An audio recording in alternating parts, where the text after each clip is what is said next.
Hello, আমি বাবার বাড়ি এসেছিলাম, সকালবেলা এসেছি, অনেক কিছু করেছি। এইবার হচ্ছে ভীষণ মানে আমার বোনের ইচ্ছা মোমো খাবে, আমার বরেরও ইচ্ছা, ও অনেকদিন ধরে বলছে মোমো খাবে। ওনার আবার নর্মাল মোমো হবে না, চিকেন মোমো লাগবে। তা মা চিকেন এনেছিল, তাই এখন সেইটারই প্রসেসিং চলছে। এই যে গাজর কাটবো, ক্যাপসিকামটাকেও কুচাবো, তারপরে করবো। তো এইখানে কড়াইতে আমি মাংস দিয়ে দিয়েছি, এইবার গাজরগুলো দিচ্ছি। হাতে ঘষে নেইনি, মিক্সিতে ঘুরিয়ে নিয়েছি, টাইম একটু শর্ট আছে তো তাই। কড়াইয়ের মধ্যে দিয়েছি মাংস, গাজর, পেঁয়াজ, তারপরে ক্যাপসিকাম আছে, আদা রসুন বাটা আছে।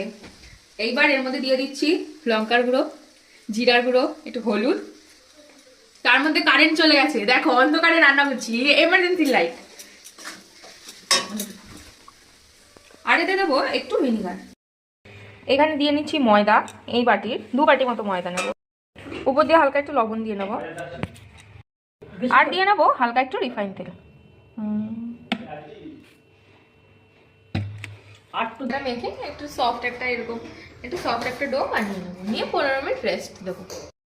এই যে এরকম পাতলা করে বেলে নেবো, নিয়ে স্টাফিংটাকে এর মধ্যে দেবো। ফোল্ড করে নিয়েছি, এই ফোল্ডটা আমি করতে পারি না, চেষ্টা করলাম। অনেকক্ষণের কষ্ট এটা, ঠিক আছে, অনেক দিন পরে বানিয়েছি, দেখাই তোমাদেরকে। আর বাকি রিভিউসটা আমার বোন দেবে। এই যে দেখো,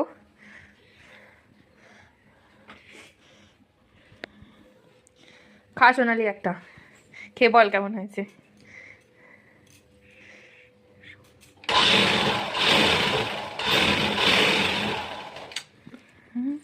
কেমন হয়েছে? খুব ভালো হয়েছে। আমিও দেখ, আমি বসে কে বলে ভালো হয়েছে।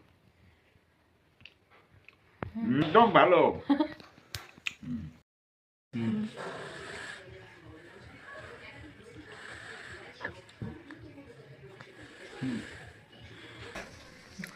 ফাইনালি আমি টেস্ট করছি। এটা আমি বানিয়েছি, হেভি টেস্টি, একবার বানিয়ে দেখো তোমরা। তোমরা যারা ফেসবুক থেকে দেখছো তারা ফলো করে দিও, আর যারা ইউটিউব থেকে দেখছো তারা সাবস্ক্রাইব করে দিও।